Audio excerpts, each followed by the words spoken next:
Ineludible, desde mi perspectiva ineludible, porque mañana es 11 de septiembre, se cumplen 51 años del golpe militar. Fíjate que yo nací en marzo de 74, tengo 50 años, y no nací ni en Santiago ni en ninguna ciudad de Chile, nací en Tegucigalpa, en Honduras. ¿Por qué?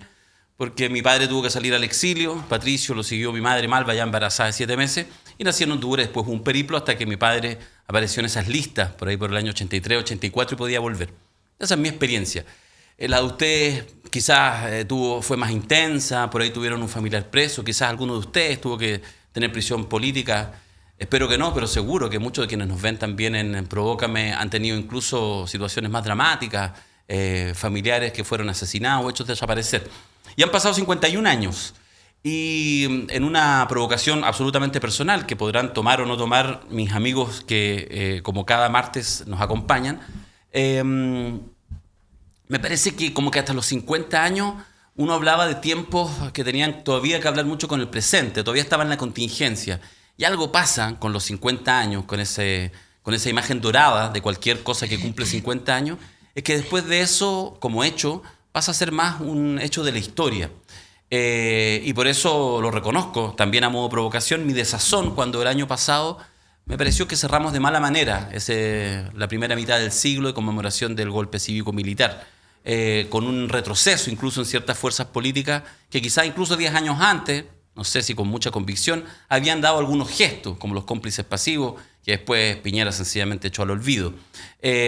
Así que aunque hay mucho, mucho que hablar, porque la agenda se la toma y no hay cómo salirnos de Hermosilla, nos parece importante iniciar el programa de hoy recordando y generando, ¿por qué no?, alguna reflexión, porque son ya los 51 años y ya veremos qué quedó de lección para la historia y qué no habrá quedado en la historia, y quizás en algunos años más tendremos que repetir momentos complejos. Aquí comienza en este 10 de septiembre de 2024, Provócame. Gracias por estar ahí.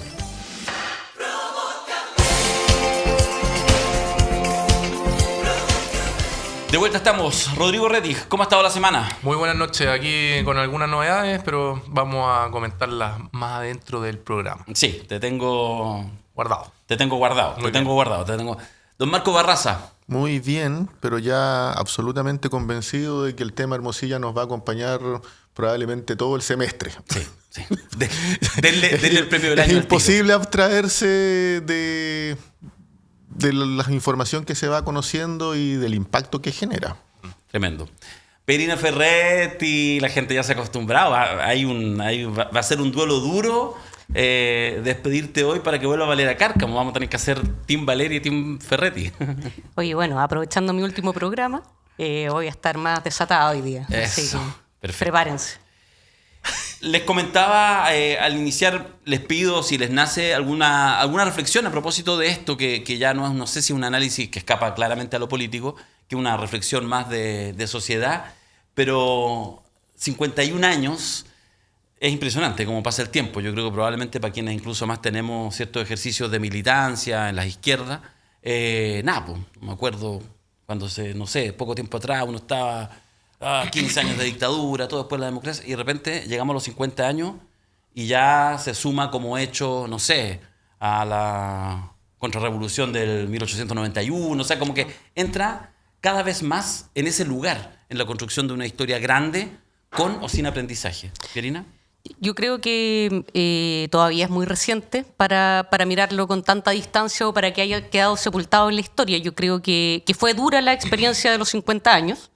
El año pasado fue un momento difícil que costó, instalar un relato como el que en algún momento pensamos que íbamos a llegar a los 50 años con un gran consenso como sociedad, de una condena, como sin ningún matiz al golpe de Estado, a la violación a los derechos humanos, y experimentamos retrocesos que no son casuales.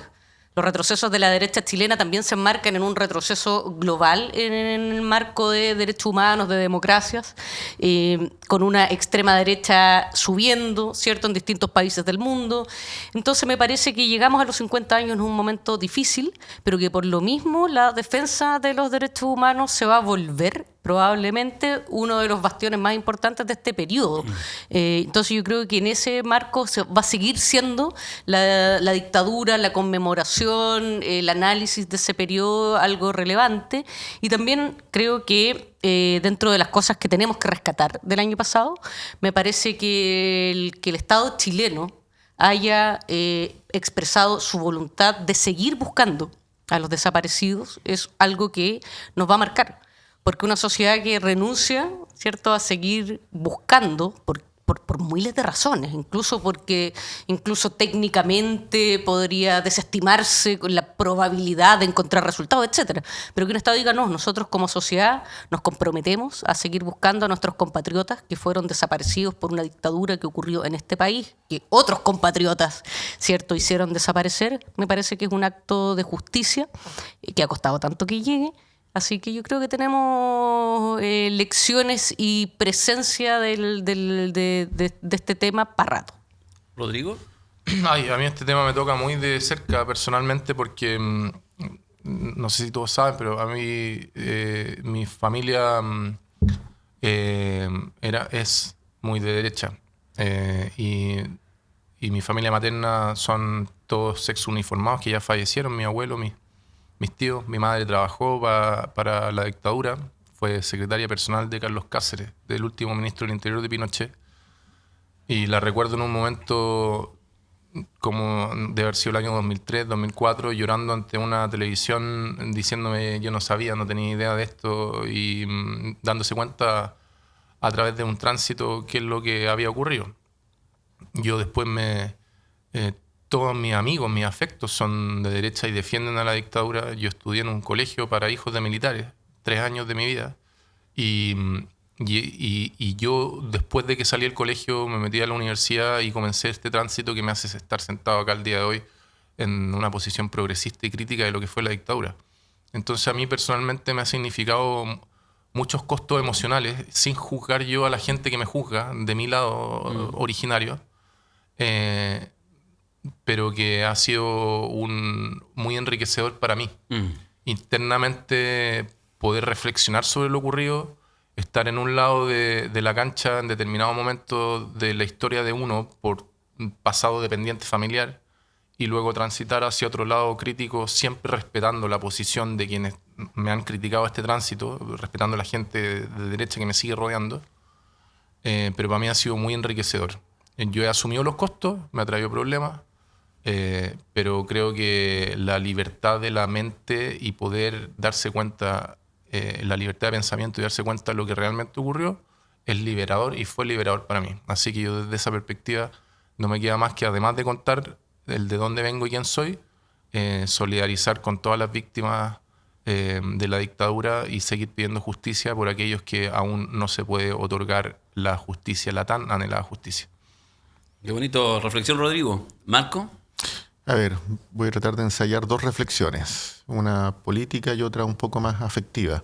En la pregunta de Darío hay implícita una reflexión no declarada, sí, que es que el 11 de septiembre ha perdido vitalidad, producto de, como conmemoración de marchas que ya no son tan numerosas, movilizaciones sociales que no despiertan tanta adhesión. Ese es un dato de realidad.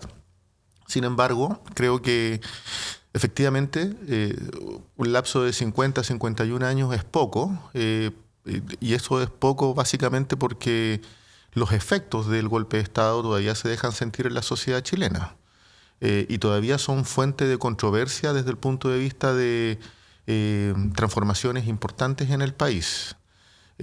Hace poquito estábamos en 5 capítulos anteriores tal vez reflexionando sobre Enel. Y Enel fue una empresa privatizada como efecto de las políticas neoliberales de la lógica subsidiaria privatista.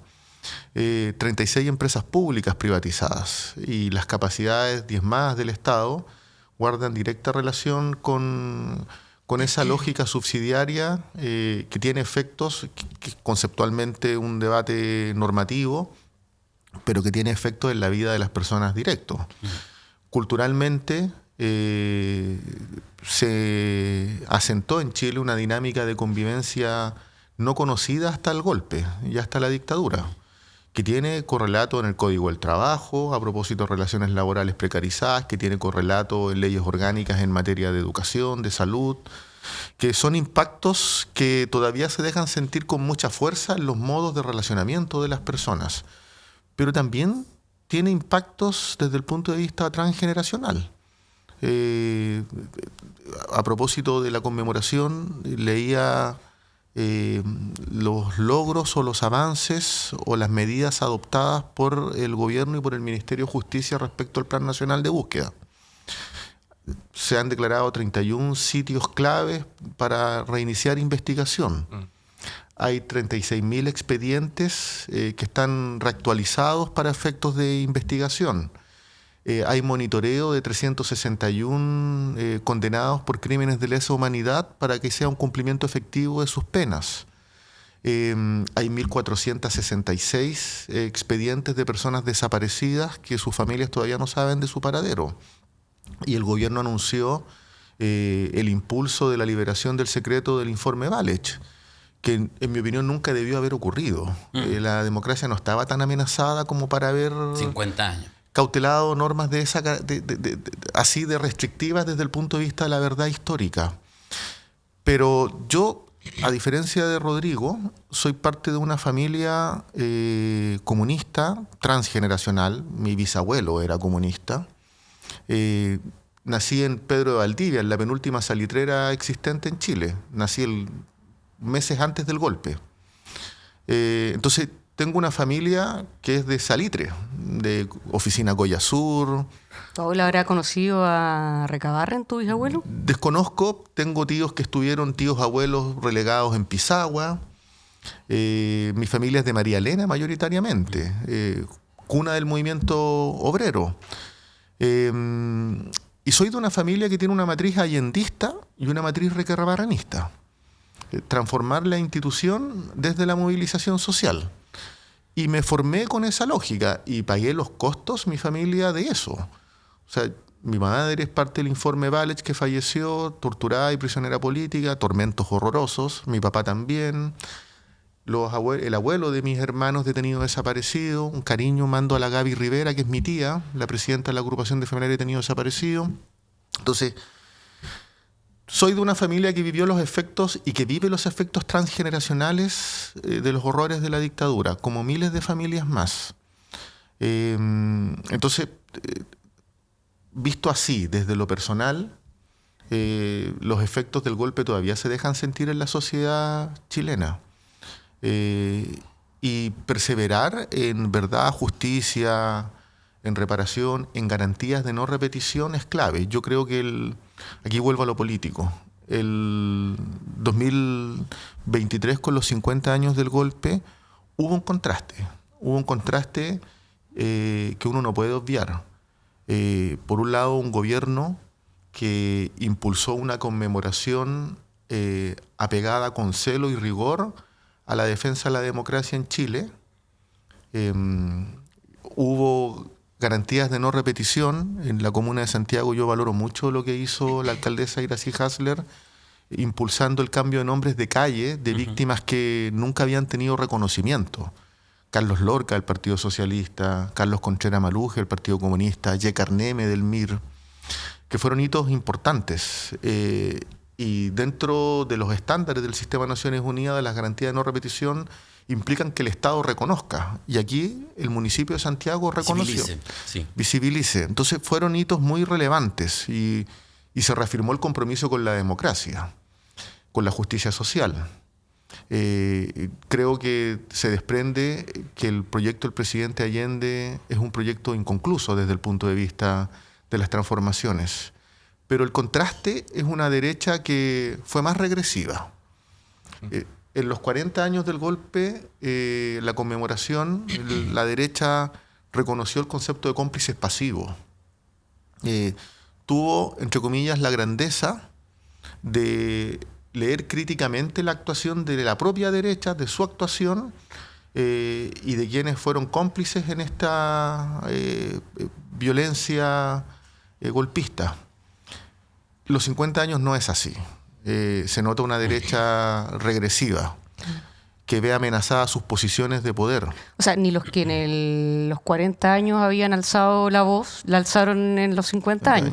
Pienso en los jóvenes de derecha de esa época, los sub-40 que le llamaban, Hernán Larraín, Ignacio Briones, que escribieron una carta diciendo nunca más nuestro sector debiera apoyar un golpe de Estado, y cayó que el loro en los 50 años.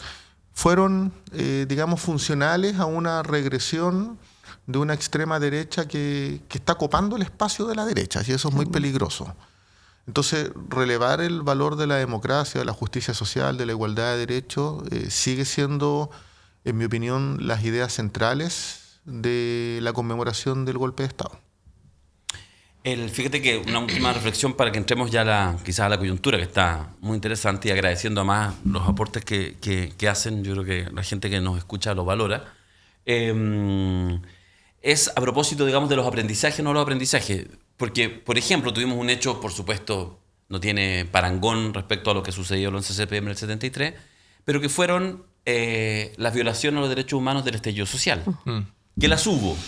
Búscale el apellido que quieras, sistemático. Ok, podemos discutir. Pero que las hubo, de agentes del Estado, etc. Entonces yo digo, a propósito que faltan semanas, en octubre se inicia ya propiamente tal el juicio a Claudio Crespo por el caso de Gustavo Gatica, donde me llama la atención, no me llama la atención, ese es el problema, que no me llama la atención, cómo efectivamente ha habido toda una articulación en el caso, por ejemplo, de Claudio Crespo. O sea, una defensa en programas de televisión, invitado como panelista, saca un libro que es éxito de venta, o sea, nuevamente, pasados 50 años... ¿Puedo reconocerte algo? Dale. ¿A ti? Sí. Vi el programa Sin Filtro cuando fuiste invitado, asististe, y tu primera intervención fue problematizar el por qué invitaban a esa persona y lo ponían, lo vestían como con ropas de héroe. Lo que me pareció una intervención bastante lúcida y valiente de tu parte. De hecho, fui solo eso en aquella oportunidad. Sí, justamente porque había estado la semana pasada Claudio Crespo, y como, al igual que a ti, nos invitan casi cada semana, Sin Filtro decimos 9 veces no, y de repente nos pillan volando abajo. Esta vez fuimos a eso. Justamente porque me interesaba ir, efectivamente, en ese espacio complejo, Sin Filtro. Ir a jugar de visita o con toda la hora. Claro, y para decirles tranquilamente que eso no se puede hacer. Porque ese es el tema, no se puede hacer. El problema es que el hecho de que se pueda hacer te habla de una regresión. O sea, se movieron las cosas, que cuestiones que no eran decibles ahora son decibles, que invitados que no eran invitables ahora son invitables. Tú estás nombrando a Sin Filtro, pero recuerdo una entrevista al general Yáñez en la televisión pública de Chile, como... megáfono abierto para que dijera lo que quisiera, y no era una entrevista puntúa, o sea, ni siquiera era como... Bueno. Entonces creo que ahí, efectivamente, te decía, estos 50 años acontecieron en un contexto donde el avance de la derecha no es solamente el avance de ideas económicas, de ideas de la libertad, de un conservadurismo moral, sino que es el avance también... Porque en Chile decir derecha o extrema derecha es decir pinochetismo. La derecha sigue siendo una derecha pinochetista. Si la derecha intentara despinocheticizarse, se quedarían sin gente casi. Contados con los dedos de una mano sería la derecha no pinochetista. Fíjate que tú mencionas al actual director general de Carabineros, Yáñez, Ricardo Yáñez, que iba a ser formalizado en enero. ¿El próximo mes, po? No, pues en enero. ¿No era octubre? En octubre. No, pues originalmente era en enero. Iba a ser en enero, sí. Ahora lo corrieron. Va a terminar su periodo. O sea, así, sin cuestionamiento de nadie, porque además ya nadie. Listo. Bueno, se olvidó. ¿Cómo se va conectando todo a lo que vamos a pasar a hablar ahora? Mira, yo voy a hacer lo siguiente. Voy a agarrar el café donde lo dejé. Se va a desesperar Diego, pero voy a hacerlo. Aguante, Diego. Ya. Es lo que nos queda el café. Esto. ¿Estará tibio? ¿Ah? ¿Estará tibio? Estará tibio para caliente. Así que pásenme las tazas. Porque ahora, amigos provocones, los provocanos que nos están viendo, tienen que alcanzar para todo. Esto va a ser una cafetera. Mientras Darío sirve... Se desesperan en el switch. ¿De qué más vamos a hablar, tío conductor? ¿De qué vamos a hablar ahora? Oye, pero la pirina nunca se toma todo el café y después le queda... Se me enfría. Sí. ¿A quién vamos a subir Ya. al púlpito? Sepan perdonar esta ordinariez, digamos, de yo haberme movido, se escuadró el plano, que no se escuchó, toda la cosa. Pero serví lo último que nos queda de café, yo creo que no es necesario más que esto, porque está la cagada en el Poder Judicial. Esa la lista esta semana ineludible. Tiene probablemente un nombre propio que acapara todo, que se llama Ángela Vivanco. Acapara todo porque lo que ayer lunes fuimos conociendo se intuía, se veía, se miraba, cómo uno empieza a concatenar en ese nombre propio, Ángela Vivanco. ¿Se acuerdan? El año pasado con las ISAPRES, pero defensas. La vocera de las ISAPRES, no, era la vocera de la Corte Suprema. Tuvo que viajar Sergio Muñoz de vuelta, en fin. Está la hecatombe, hay un nombre propio de Ángela Vivanco, hay otros también, Jean-Pierre Matus, que ya venía, digamos, lo conversamos algunas semanas atrás.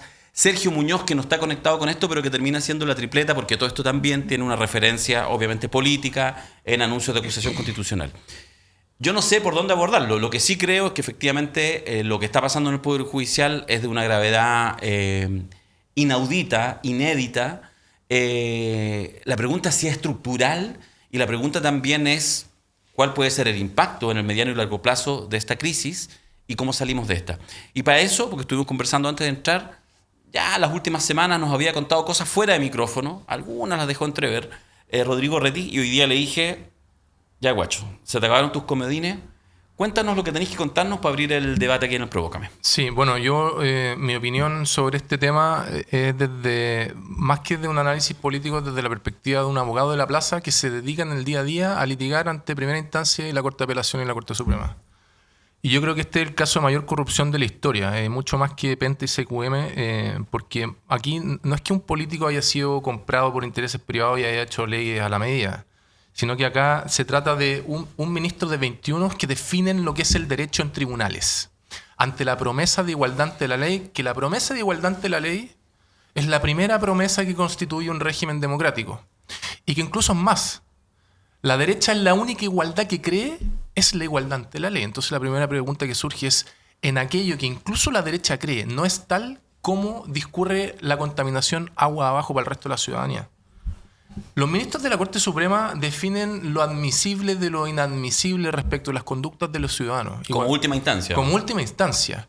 Y cuando uno se percata de que una ministra de la Corte Suprema está cooptada por el poder político y por el poder económico, lo que se genera es una tristeza, desazón, disonancia cognitiva. Es como el bombero que inició el incendio en febrero, que generó todo lo terrible que subimos de Valparaíso. Pone todo patas arriba. Y aquí es más profundo el elemento, porque no tan solo hay que recuperar la confianza ciudadana, y aquí hablo como abogado litigante, hay que recuperar la confianza en los operadores del sistema. Yo me he pasado foro por foro los últimos año y medio hablando de que las instituciones en Chile funcionan y que el Poder Judicial es un poder que no es corrupto. Sobre todo recuerdo el caso Jadwe, por ejemplo. Y hoy día yo tengo dudas legítimas de si el Poder Judicial es corrupto. Y termino comentando el escenario en el que estoy inserto representando 60 víctimas, que es lo que inicia en la introducción Darío. Yo tengo un caso por 12.000 millones de pesos contra el Banco Santander y el Banco de Chile por lavado de activos. Yo le estoy imputando a los dos bancos más grandes del país lavado de activos en el contexto de la estafa piramidal de Alberto Chang. ¿Y tú representas aparte de las víctimas de Yo Alberto represento Chang? a 60 víctimas del fraude arcano de Alberto Chang, y lo que yo descubrí, y por eso nos querellamos, es que hubo cientos de transferencias entre un banco y el otro respecto de movimientos inverosímiles que no fueron alertados a la UAF. Y eso, si se hubiera alertado, hubiera paralizado el fraude años atrás. ¿Qué es la UAF? La Unidad de Análisis Financiero. Y eso, si hubieran cumplido con el rol que la ley le mandata a los bancos, no se hubiera producido el resultado, y se incumplían, es objeto de poder imputarle el lavado de activos a los dos bancos más grandes del país. Cuento corto, yo fui a alegar contra los dos bancos a la Corte de Apelaciones el 26 y el 27 de abril, 2 días completos litigando, yo contra el Ministerio Público y los dos bancos más grandes del país. Y hace 120 días que no tengo fallo. Y el ministro titular de la 9ª sala es el señor Antonio Ulloa, nombrado por el señor Hermosilla. Hermosilla, asesor del Grupo Patio, cuyos dueños son los Luxich. Banco de Chile, uno de los dueños son los Luxich. Entonces, yo que no había querido armar el puzzle, hoy día mis clientes me preguntan, y yo ya no puedo evitar la conspiranoia. No puedo evitar la conspiranoia como una forma verosímil de explicar lo que está ocurriendo. Nunca en la historia me había tocado, y lo he conversado con otros abogados litigantes, de que 120 días no tenga fallo. Es decir, en el fondo, el 26-27 de abril... Se alegó el recurso de apelación y hoy, siendo 10 de septiembre del 2024, no tengo fallo. Y eso es irregular. Eso es al menos particular, infrecuente, no habitual. Pero a Bielorrusia le fallaron rápido. Ya, O sea, no le fallaron, le fallaron a Codelco, pero salió rapidito. Y yo leo eso. ¿Te ¿Puedo fijas? decir algo? Entonces, todo está mal, todo está mal. Mira, yo creo que este caso, lo hemos discutido a veces en los capítulos anteriores, connota la máxima gravedad, porque no puede ser restringido exclusivamente a las conductas impropias, ilegales de la ministra Vivanco. No he entendido que hay sospechas fundadas de sus actuaciones contrarias a la Constitución y a la ley, sino que son los tres poderes del Estado que tienen algún nivel de participación en el debate.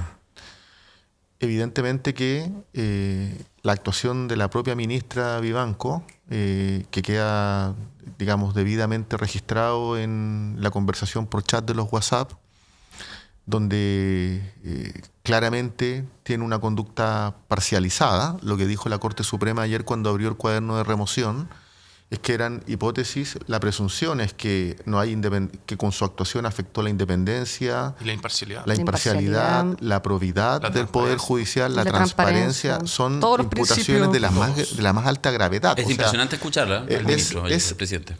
Es colisionante con todo el estándar de justicia, es así de claro.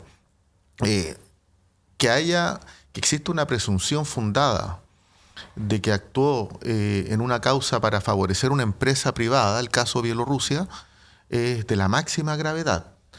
Y para intervenir en fallos judiciales, es la misma ministra que defendió y trató de reinterpretar el fallo de la Corte Suprema respecto de las ISAPRES, contraviniendo el interés ciudadano, el bienestar común.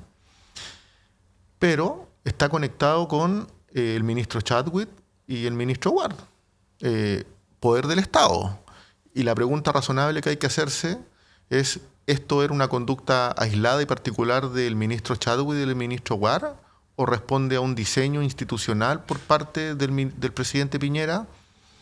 Porque estamos hablando de la máxima autoridad después del presidente, el primer ministro, el ministro del Interior. Entonces, dos poderes del Estado. Pero también hay que hacerse la pregunta, cuando uno lee el currículum de la ministra Vivanco, presidenta de la Unión de Centro-Centro, partido de derecha, candidata a diputada por Renovación Nacional. No sabía. En sí, salió ayer, sí, esos antecedentes. Sí. Así como en los 90. En los 90, con un 4% de ponderación de votos que obtuvo. ¿Es que acaso los parlamentarios y las parlamentarias del Senado no conocían ese historial? Hubo como 6 o 7 votos O sea, en contra. ¿no existía solamente una presunción razonable de parcialidad en sus actuaciones jurídicas? O sea, también, con intensidades y niveles distintos, por cierto, hay responsabilidades por no ser lo suficientemente sagaz en detectar y en haberse opuesto a que una señora con esa parcialidad llegara a la Corte Suprema. O sea, entonces, yo lo que he visto en estos días es una derecha que ha transitado del silencio, de la conducta defensiva, silente respecto de pronunciarse al caso, con sus máximas autoridades guardando riguroso estándar silencioso, a la idea de que todos somos responsables y somos corresponsables, porque en esto de impulsar, y con esto no quiero decir que no haya que investigar otros casos y sancionar otros casos de ministras y ministros de la Corte Suprema o de las Cortes de Apelaciones que tengan algún grado de responsabilidad. Lejos de aquello, o sea, a mí me parece que hay que sancionar. Pero la derecha aparece rápidamente en el festival de acusaciones constitucionales tratando de corresponsabilizar a todos, de empatar. Empate. Y en circunstancias que sin perjuicio de que puedan haber personas que no son de derecha involucradas, aquí está de la esencia de un partido corruptor como es la UDI. Si Hermosilla era operador de la UDI. Entonces, no nos engañemos en las magnitudes, no nos engañemos en las responsabilidades. Insisto, si hay personas que no son de derecha, tienen que ser sancionadas. Pero la conducta de la derecha es a empatar la situación. Me parece que en eso hay una operación exitosa en la idea de instalar, ya que no les queda otra. Porque la primera estrategia, como dice Marco, silencio, pero ya que no hay otra que decir algo, es tratar de arrastrar en el lodo a todo lo que hay en el camino, digamos, y a toda la clase política y a todo el sistema judicial y a todos por igual. Y me parece que es una responsabilidad nuestra insistir, mostrar que acá evidentemente hay un sector político que ha hecho del Estado y de los poderes del Estado un botín. Pero digamos, historia reciente, para hacerse del Estado y hacer del Estado un botín, como no pudieron conseguirlo por medios democráticos, hicieron un golpe de Estado y gracias a ese golpe de Estado privatizaron empresas, enriquecieron gente, grandes fortunas actuales tienen su origen en la dictadura.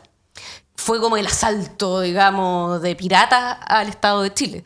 Pero con lo que se está destapando, estamos viendo efectivamente cómo por otros mecanismos parainstitucionales, ¿cierto?, extraoficiales o ya casi instituciones paralelas, siguen haciendo del Estado un botín para intereses privados, ya sea por convenios, como vemos en el caso que se puede demostrar, que se podría demostrar con esta investigación, con el subsecretario Ward, etcétera.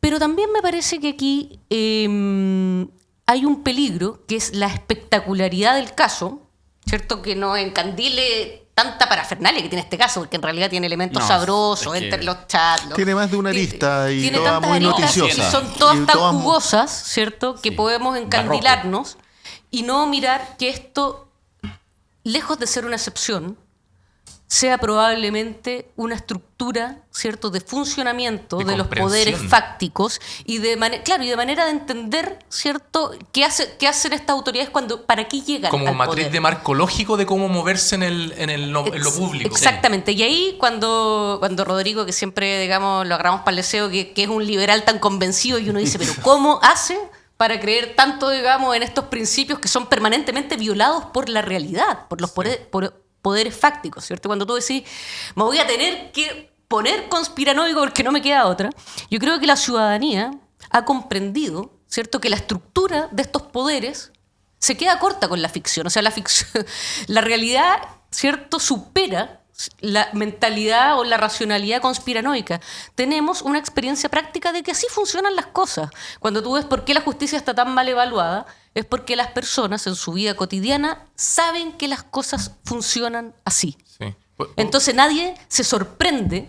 Nos sorprendemos por el contenido de las conversaciones, pero yo creo que en este momento, lo hemos dicho en otros programas, no hay una ciudadanía así sorprendida.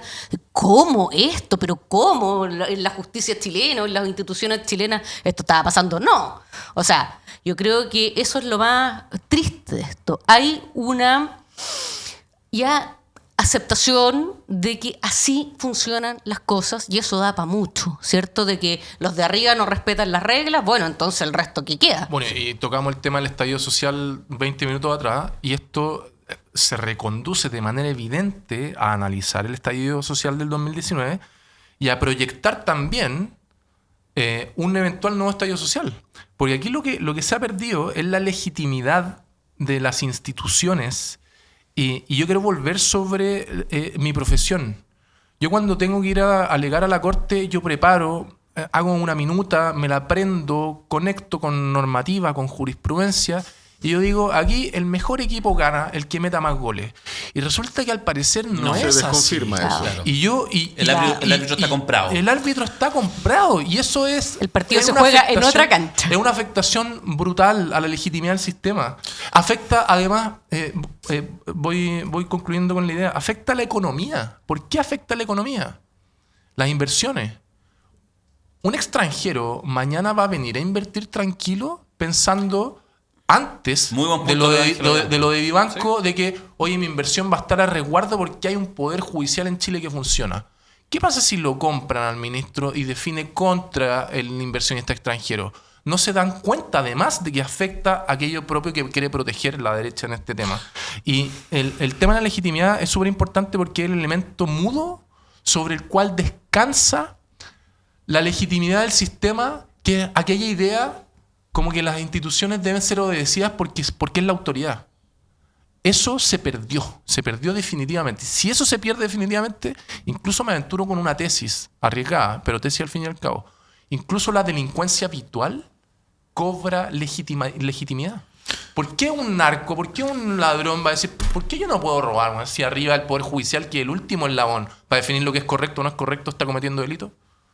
Bueno, eso que decimos que los sectores populares a los cabros mateos los tratan de pavos, de Perkins, digamos, de que son los tontos que hacen todo lo que hay que hacer, cuando en realidad los vivos son los que ganan meten la plata mano. por Yo otros quiero medios. compartir 3 ideas. Me parece, la primera es que hay un mito popular que se va derrumbando progresivamente conforme se van sabiendo más episodios, porque antes fue Penta, antes fue Sokimich, hoy día los confort, las los colusiones pollos. de los pollos, de las farmacias, en fin. Actos abusivos que dan cuenta que la institucionalidad chilena, como creíamos, no era tan pura, y no es pura. Y eso es porque el peso específico de los poderes corporativos es muy grande. O sea, que el Estado de Chile haya tenido que pagar $26 millones A los bielorrusos. a los bielorrusos en el incumplimiento de sus funciones, Y cuando era plata para todos nosotros. Para en todo el país. o sea, el erario público diezmado. El 46% del erario público viene del aporte que hace Codelco y el cobre. Entonces, estamos hablando de esas magnitudes, de ese daño al fisco de Chile.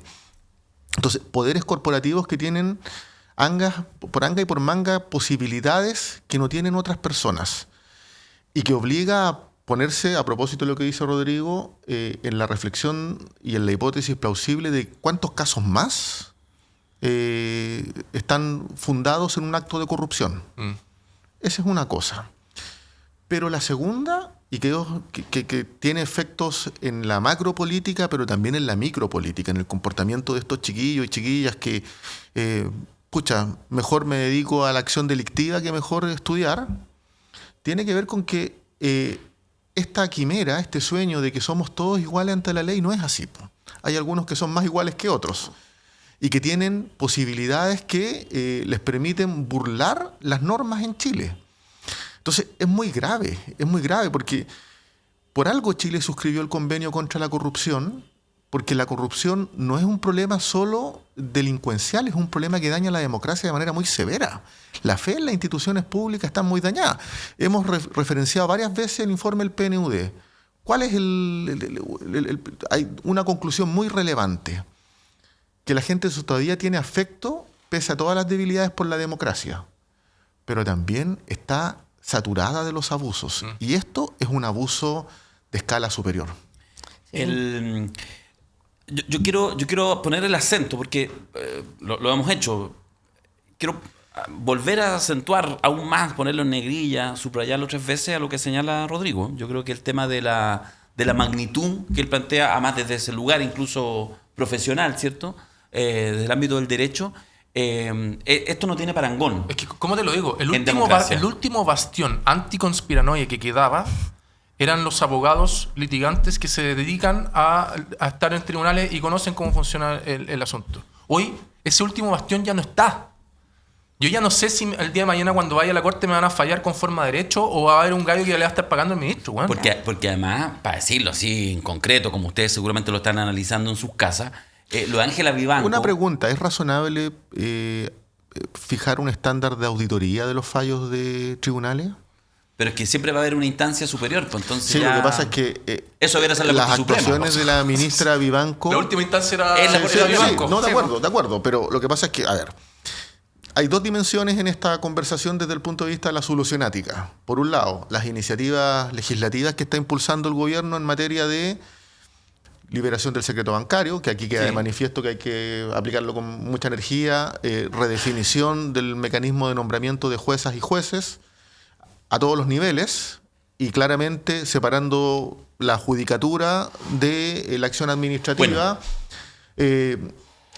regular el nombramiento de notarios. Bueno, es que lo que tú decís. Pero, por otro lado, es legítimo. Mira, Rodrigo instala una duda razonable. O sea, cuando estoy litigando, abogado litigante, y estoy defendiendo a una comunidad de vecinos y vecinas sobre cualquier materia, tengo la seguridad, el resguardo. Marco, vamos al caso concreto de la Defensoría de la Niñez contra la PDI. Lo mismo. A la Vivanco le dice Luis Hermosilla, hay muy buenos argumentos para rechazar la Defensoría de la Niñez. Claro. Y es muy simpática la ministra en cuestión. Claro. No, bueno, es que Pete, es que lo que pasa es que aquí entonces, estamos... yo sé, ¿Sí? Si mi punto es... No, está bien. ¿Qué pasa con todos estos fallos? Porque hay un debate, legítimamente yo afectado me podría preguntar. Esto es para llevarlo a tribunales internacionales, creo yo. Lo primera conclusión que aparece, digamos, que lo que se dice acá es poderoso caballeros don dinero. Porque además, ojo, nuevamente, para meternos, vamos a estar hablando solo del Poder Judicial, vamos a estar hablando solamente de la clase política, vamos a estar hablando, y siempre va a aparecer por ahí un Topper, un Sauer, etc. Pero aquí lo que hay, porque no sabemos quién es el día de mañana. Poderoso caballeros don dinero. Hay gente en Chile, porque además eso es parte de la cultura, eso sí es muy neoliberal en el sentido espiritual del término, que es hacer la pasada. O sea, en Chile hay toda una generación, llevamos 40, 45 la cometa, años. Bueno. Justamente. Claro, pero la cometa es parte de hacer la pasada. Hacer la pasada es lo que hizo el expresidente de Sebastián Piñera. Eso fue su manera, y por eso era incluso no querido en un comienzo, después se tuvieron que acostumbrar, en la élite empresarial de este país. La élite empresarial, los fantusis, para ponerle así una mirada, que en el fondo iban armadas su faz, sacar la cresta, trabajaban igual, bruteaban y todo. Y de alguna manera eran parte de ese desarrollo, de ese crecimiento. De repente vieron que venía aquí el capital financiero y había tipos que hacían la pasada. Piñera hizo la pasada y fue presidente 2 veces de Chile. Eso genera un estándar ético para abajo, no solo Piñera, pero es parte de una generación. Lo que quiero decir, hacer la pasada es encontrar el negocio justo en la vía, compraste aquí. La cultura de hacerla. Que es lo que después quiso hacer el hijo de Bachelet, para decir que esta hueá es transversal. ¿Qué es lo que quiso hacer Bachelet? Compro un terreno bueno en 6.000 millones y lo vendo en 9.000 millones. Me gano 3.000 millones. Puta, perfecto, 500 millones para el banco. Estamos todos bien. Todos hacemos la pasada, con un poquito de manejo de información privilegiada. Eso es poderoso caballeros don dinero. Y por lo tanto ahí, yo esperaría de este gobierno, esperaría de todos los actores políticos, que más allá de distraerse en hacer el punto, en decapitar en la plaza pública a uno u otro, que también hay que hacerlo, pero que opere con la justicia, fundamentalmente con todas las complejidades, lo que hay que hacer es que efectivamente allí donde hay dinero, mucho dinero, tiene que haber transparencia, que es lo que estaba diciendo Marco. Pongo Sí, dale. Una pregunta sobre la mesa. El artículo 80 le permite al presidente Boric cortarle la cabeza a la ministra, así de sencillo. Como evaluación política, ¿cómo lo ven? Hago una pregunta más que mi opinión. Me parece que la Corte Suprema ha reaccionado con rapidez. Yo lo pensé ayer a propósito de una entrevista que tuve en un medio y me preguntaron lo mismo. A mí me parecía que todo lo que se hiciera para dar señales de transparencia, de persecución de delitos, es razonable. Sin embargo, creo que la Corte Suprema haya tomado la iniciativa estableciendo una suspensión y un cuaderno de remoción y haya establecido estas imputaciones es más sólido, es más contundente. Es más contundente. Yo creo que porque lo que no puede ocurrir, para terminar, es que sea la Corte Suprema la que quede fuera de la jugada. Exactamente. Ahora, yo lo que creo que a este gobierno y a los sectores políticos progresistas y de izquierda nos compete es aprovechar esta tremenda escoba que hay, digamos, y esta exhibición pública de la podredumbre de un sistema para hacer una reforma a la altura de la escoba que hay. Y yo nunca había tomado tanta conciencia como ahora de que las instituciones y el que las instituciones funcionen bien y funcionen para aquello que deben ser, en este caso, para impartir justicia, es la única protección que tenemos quienes no tenemos plata. Totalmente. La plata, tú con plata puedes comprar muchas cosas, hasta una jueza de la Corte Suprema. Es que viste el clavo. Para que, claro. Es el último ratio. Es la última esperanza de la ciudadanía común. Para todos quienes no tienen y no tenemos esos recursos, tenemos instituciones. Entonces me parece que es de toda lógica que la izquierda, el progresismo, y es bien raro defender las instituciones desde sector, puede parecer ilógico, ¿cierto? Que sectores que se plantean muchas veces críticos de las instituciones, la verdad lo que tenemos que hacer acá es reformar las instituciones para que todos aquellos que no pueden comprar jueces puedan acceder a la justicia y eso ocurra así. Yo lo frasearía de esta manera.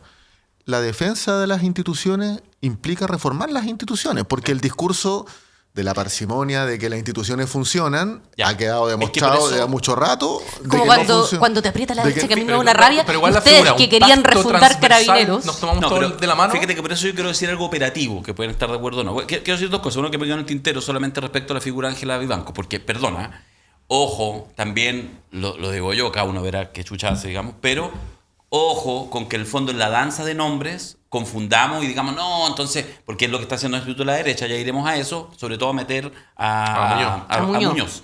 Entonces, no. Lo de Ángela Vivanco, por favor, no me lo mezclen con nadie. Sí, totalmente. Salvo que empiecen a aparecer ese nivel de pruebas. Claro. Sí. Porque lo de Ángela Sí, es de Vivanco... una magnitud. Esto es de una magnitud. ¿Y sabes por qué?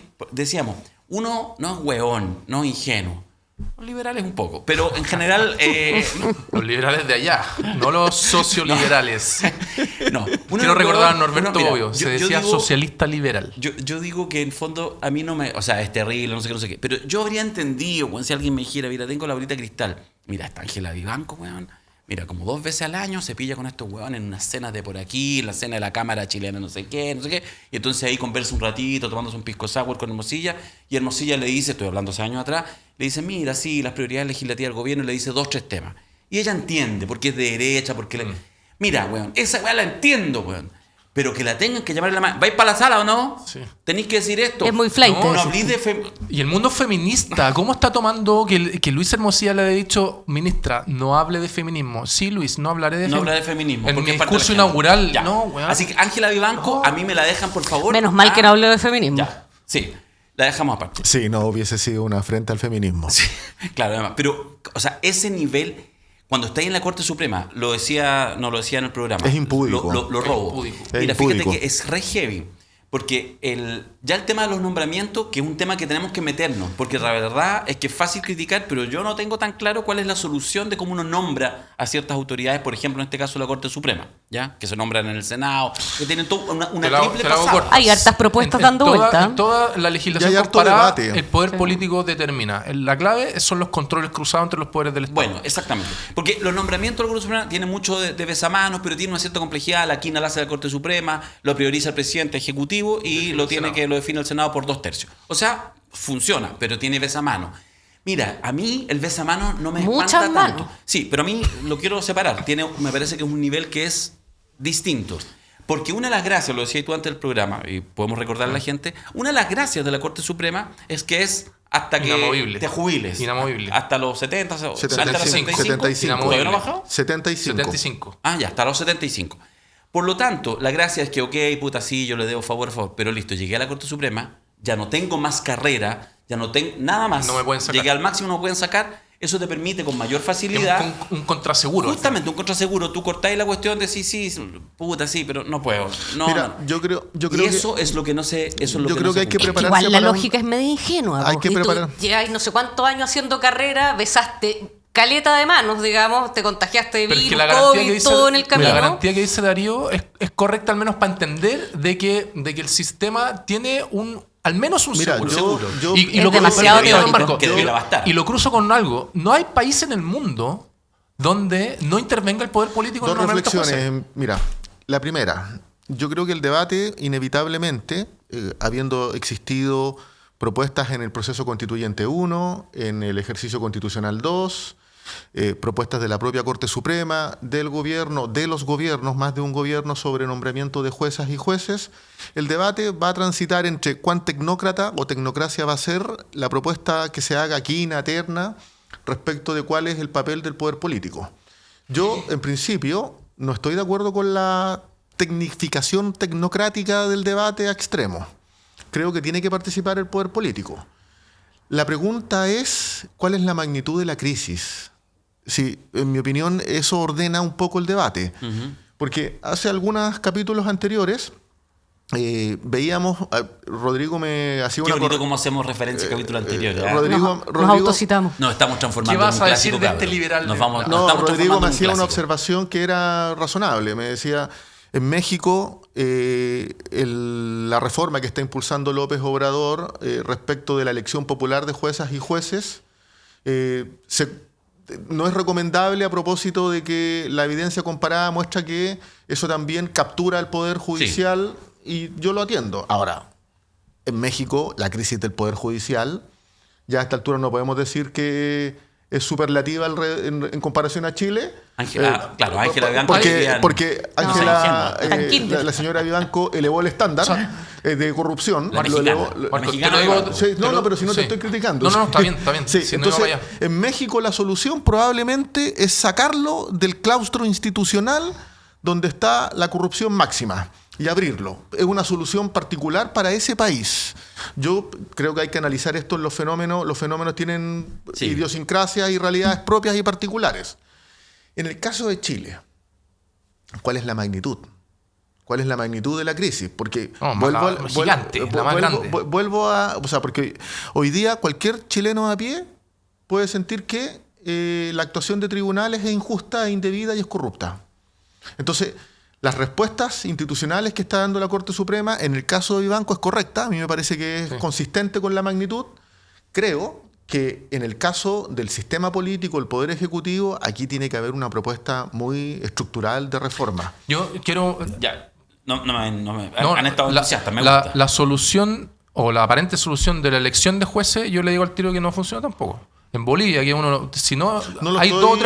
hay dos o tres países que eligen jueces, uno es Bolivia, y tampoco es la elección y el que elegimos el que es juez. El poder político también incide, ya sea, no recuerdo si era como nominando para que los electos vayan, o una vez electos, el pool, yo defino quiénes de los electos entran. Ojo, si yo lo que estoy diciendo es que para México es una solución plausible respecto de la crisis que vive México. Sí. No estoy diciendo que eso sea para Chile. La pregunta es cuál es la magnitud. Sí. Y la magnitud tiene que ver con cuál es el nivel de intervención que se hace pensando en 3 niveles. Corte Suprema, Corte de Apelaciones, Tribunales Ordinarios y separación judicatura-administración. Fíjate que una de las ideas que quería también plantear, lo trato de decir lo más simplemente. Me parece que en estos casos es súper importante pesquisar las responsabilidades individuales. Estoy pensando en Ángela Vivanco o de que tú quieras poner en el pool. Estamos hoy día hablando del Poder Judicial. Acuérdate que efectivamente esto llega al ámbito político, empresarial y todo. Pero, nos estamos concentrando en la discusión judicial. Una vez que uno pesquisa eso y ve, voy a decirlo así, insisto, muy pedagógicamente, muy simplonamente, tratar de establecer cuál es el mecanismo. Y a partir de eso, pensar en las transformaciones estructurales a nivel legislativo, a nivel de normativa, etcétera, en los distintos niveles.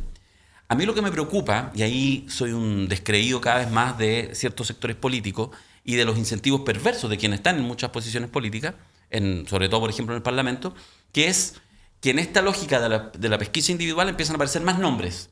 Y eso va a ser además ayudado por ciertos poderes fácticos. O sea, lo dijo Juan Pablo Hermosilla, lo anunció, dijo, voy a abrir esta weá. Ahí estamos. De a poquito. Exactamente. De a poquito la está abriendo, se le escapa de control por entrega. Por entregas, ¿cachai? Aparecen cosas impúdicas del señor Luis Hermosilla también. Todo el mundo está esperando que le llegue su pack que envía Hermosilla, parece envió a alguien por ahí. Lo que estoy diciendo es que en esa danza de nombres, entonces de repente se empieza a perder la transformación en los mecanismos, porque finalmente opera esta lógica muy clásica en las sociedades, que en el fondo es la catarsis, ¿ya? Entonces, balazo, y listo. Y en la práctica seguimos más o menos igual. Yo por eso me preocupa. Fíjate que a mí me parece... La homeostasis social, el retorno al falso equilibrio. Los carnavales. Mira, unos días de jolgorio y después todo sigue igual. Pongámoslo en simplón como lo están leyendo algunos actores políticos.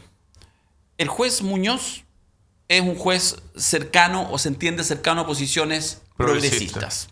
Vivanco que tuvo es una un rol operadora de la destacado en derecha. materia de derechos humanos. Que tuvo un rol destacado en materia de derechos humanos. Entonces, vamos a decirlo en simple. Y esto es tristísimo. Lo voy a decir así. Y es tristísimo. La derecha no quiere a Muñoz. La izquierda no quiere a Vivanco. Neteamos. Matus está como entre medio porque en realidad si bien entró, supuestamente era un tipo cercano al Partido Socialista, de hecho, pero en realidad efectivamente entró, lo nominó Piñera, además había sido abogado, aunque sea poquito, de la acusación de Chadwick, por lo tanto quedó como en un limbo, no lo quiere nadie. Yo creo que eso es, y además comunicacionalmente, Dios mío. Entonces en esto, la weá está perdida. O sea, lo que ayer sale, pues, además lo declaran. La derecha quiere acusar a Muñoz y no les interesa acusar a Matus.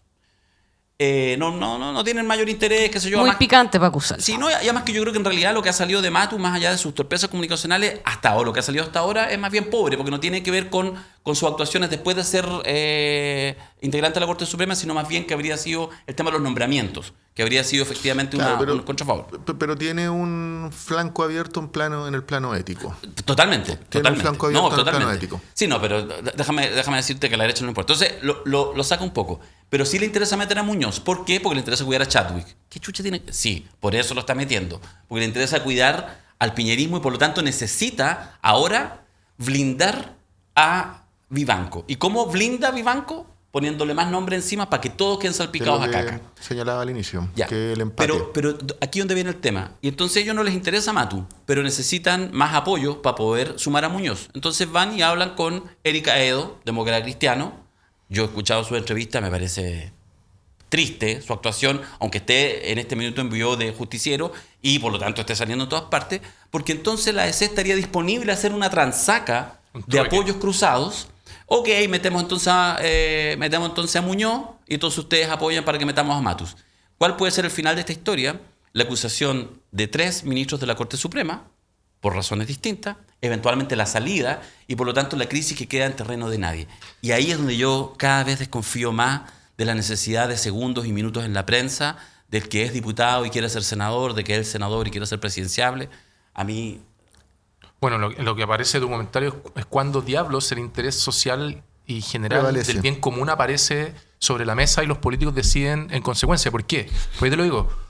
Lo de Muñoz y lo de Vivanco es total y absolutamente distinto. Y uno espera...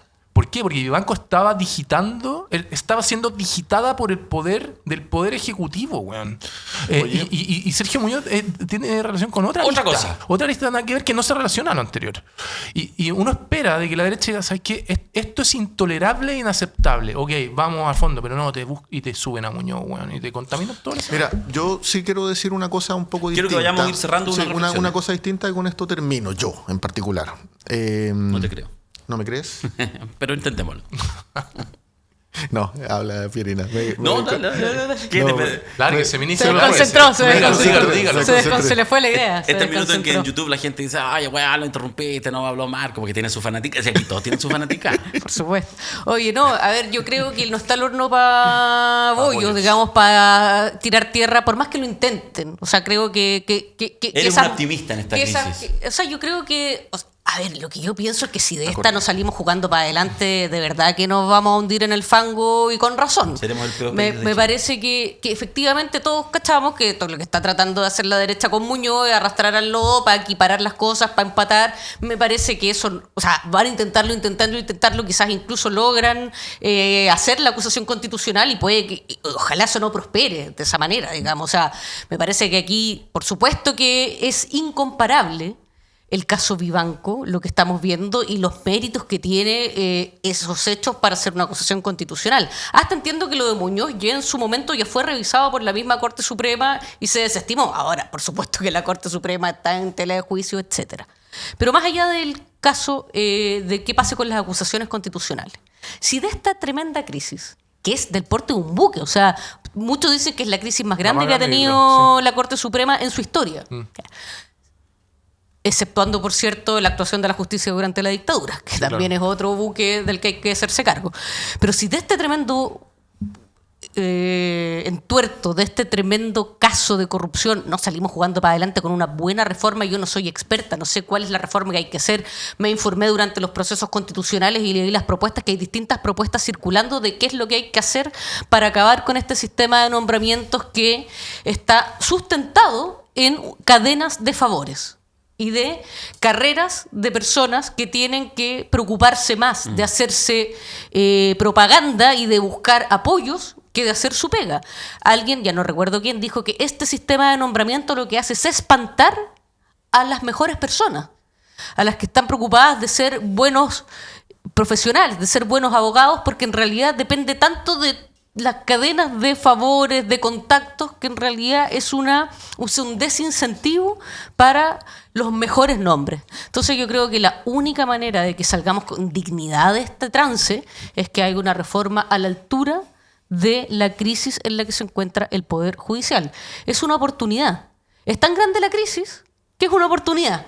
Porque acá hay que aprovechar, yo creo, que el debilitamiento, no la desaparición, por cierto, el debilitamiento de poderes fácticos, de operadores de poderes fácticos que en este momento están contra las cuerdas. Entonces, si no aprovechamos esa oportunidad que no se da tantas veces en la historia, y si no aprovechamos esa oportunidad para dar un salto hacia adelante, me parece que habremos desperdiciado lo único bueno que puede salir de este caso, que es vergonzoso, que es realmente de unas dimensiones insospechadas, pero bueno, tenemos esa oportunidad. No, yo quería aportar con otra idea, que con esto termino. Cuando el presidente Boric, cuando fue determinada la previsión preventiva de Luis Hermosilla, el presidente Boric transmitió una reflexión pública donde connotó la gravedad del hecho. La derecha lo criticó, pero dentro del oficialismo hubo silencio. No hubo apoyo solidario en esas declaraciones, mayoritariamente hablando. Yo tampoco. Se lo consideró desubicado. desubicado. Con ese silencio. Yo estaba más cerca de la derecha. No, yo no, Ya. porque yo creo No. que ponderó correctamente un hecho que es de la máxima gravedad y que va a seguir generando titulares noticiosos, porque es muy grave. Si él no Bueno, hizo puede una locución parcial, o sea, Sí, estableció... porque de hecho la reafirmó. La reafirmó correctamente, porque la magnitud de este caso es de máxima o de tal gravedad que va a seguir acaparando atención pública, y lo que no puede pasar es que el Poder Ejecutivo sea observante de esto. Oye, yo coincido con Marco. Y en esto no tiene que ver con ser parcial, sino que con notar la gravedad del hecho. Yo creo que el presidente fue asertivo en sus palabras y el sistema político no tuvo la capacidad de leer correctamente la gravedad de lo que venía, o más bien operó entre bueyes viejos no hay corneada. Yo coincido no con hacerse Marco, no querer exponerse. Pero por una razón un poco distinta. Todos los días detienen al Tren del Agua. El otro día salió libre 2 gallos porque pagaron fianza de 2 millones de pesos. La Carolina Tobar salió diciendo que es inaceptable que salgan libres. Todos los días se comentan fallos judiciales por parte del Poder Tienes toda la Ejecutivo en el razón. contexto de delincuencia organizada. Y resulta que ahora no se pueden comentar. Porque tiene Es un una estatus expresión distinto. más de las profundas desigualdades de este país. Tienes toda la razón. Mira, fíjate que va a quedar, no tenemos el tiempo, que quede la pregunta instalada. La pregunta es cuánta eficacia tiene aquello, es decir, si sirve. Porque si eso tiene un horizonte estratégico, yo te lo compro. Ahora, si es solamente, porque esa es mi diferencia muchas veces con las actuaciones del presidente, si en el fondo eso solamente lo suma un par de apoyos en su performance, en el apoyo ciudadano, que por supuesto yo que no también creo- es deseable, pero yo no creo- o si tiene, mira, lo O sea, que yo yo creo creo que que le para falta a un este sector gobierno en esos ámbitos es lineamiento estratégico. Pero yo creo que es para un tener una sector línea en la cual van Darío, avanzando. pero creo que para un sector importante de la sociedad, de la población chilena, que el presidente de la República establezca la máxima gravedad del caso en cuestión, da una cierta tranquilidad. Consideramos que por lo menos tuvo, digamos, la claridad que efectivamente el tema no se acababa. Habrá que ver si sirve o no sirve, o si más bien le permite los argumentos a otros sectores de la sociedad justamente para petrarse y entender esto que solamente es guerrilla, porque además no nos olvidemos que en un mes y medio más, Hay elecciones. un mes y medio más, menos, tenemos elecciones, y por lo tanto cada movimiento también se entiende Lo de que, ahí. Eso lo que pasa es que el problemático. presidente tiene que hablarle al país, y él puede hablarle al país. Era evidente que una parte de la élite se iba como a encrispar, que se está metiendo, pero en realidad me parece que para esa otra parte de Chile, que no está metida en los cagüines de la élite, Que no es parte del sistema. que no es parte del sistema, ver a un presidente que representa ese sentir ciudadano, me parece que es importante. Me parece que es una señal que no está apuntando al campo político, que está apuntando hacia ese Chile que ve, digamos, yo no diría con sorpresa, que lo hemos dicho, pero sí con rabia, cómo se arreglan los bigotes Que no deja de entre gente con impresionarse. plata. Y ver que, digamos, el presidente fue inmediatamente claro respecto a eso, me parece una señal correcta. Les tengo 2 malas noticias. ¿Cuál es? La primera mala noticia es que la próxima semana no va Provócame, porque 18. toca 17 de septiembre y no. Y nunca tanto. es un En, dele- en serio no. Y es nunca una tanto. garantía ciudadana tener un 18 tranquilo. Justamente, una garantía ciudadana. Yo escuché el llamado al presidente a que se suspendieran los programas, así que no van a ni Viva el 32 tiempo minutos. libre, Sí. que es lo más. Y la segunda mala noticia es que nos va a dejar, al menos por ahora, Pierina Ferretti, que le agradecemos muchísimo, que nos acompañó 3 programas seguidos, nos gustó porque alcanzamos Sí. a Grande generar Pirina, una un onda. aplauso para Así Pirina. que más un Gracias. aplauso Gran para valor. Pirina. Total. Ha Y yo sido por un eso, honor, ha sido un honor. a nombre de Estar Marco con santos Barraza, varones. de Rodrigo Rettig y el mío propio y del equipo, buscamos de la biblioteca que tenemos en 32 minutos y este librito, que lo hemos de hecho regalado un par de veces incluso en el programa, Rosa Yagán, de Patricia Stambuk, de Editorial Pehuen. Así que se lo vamos a regalar a Pierina, lo vamos a firmar apenas terminemos el programa para que se lleve un regalito. Muchas gracias, Pierina. Muchas gracias, chiquillos. Ha sido un honor estar con tan dignos varones compartiendo estas veladas. Así que encantada de haber participado en Provócame. Hoy yo creo que a Seguiré Pierina- siendo espectadora. Yo creo que a Pirina hay que invitarla a la cena que vamos a tener en algún momento. Sí, por supuesto. No, por supuesto. No, Eso. ahí donde esa es la cocina, No, ahí. Yo puedo gran valor. Debo decir de que me encantó tu forma de analizar la coyuntura. Tiene una perspicacia bastante interesante para analizar la política y lo que conversamos. Yo conocí a Pierina de antes y sé de sus notables capacidades intelectuales. Sí, no. Oye, pero que me han piropeado. No, pero es estos que es verdad, cabros. pues, Muy sí, por bien, algo muy te bien. invitamos, no. Muchas gracias. Y tú sabes que fuiste, además, la primera persona que fui y busqué, porque me interesaba, directora ejecutiva de Nuevo 21, Frente Amplista también, personas que están pensando en el devenir, es súper importante. Así que Muchas le paso gracias. el libro. Yo me despido de cada uno de ustedes. Agradezco muchísimo al equipo técnico que ahí estuvimos haciendo esfuerzos. Estuvieron haciendo esfuerzos sobrehumanos y ahí está la transmisión perfecta. Le agradezco como siempre a Diego Cancino, que no alcanzo a ver si anda por ahí, que siempre está detrás de todo, tuvo que llegar, etcétera. A nuestra querida Karen Espina, que nos está siempre apoyando en el sonido. Y a Juan Eduardo Guzmán, mi querido Siete Ojos, que estuvo en el Switch. Después vamos a ver el resultado, cuántas cámaras se cruzaron. Muchas gracias a ustedes, chiquillos, besos. Y nos encontramos en 2 martes más, martes 24 de septiembre. Volvemos y ahí suponemos que estará la señora Valeria Cárcamo, que si no... Si es que no la dejaron en China cumpliendo funciones de Estado. Rodrigo, muchas Nos vemos. gracias. Gracias. A lo mejor Gracias, salió Marcos. electa miembro del Comité Central del Partido Comunista de China. Exactamente. Ya, nos vemos en 2 semanas más. Chao, chao. Chao, chao.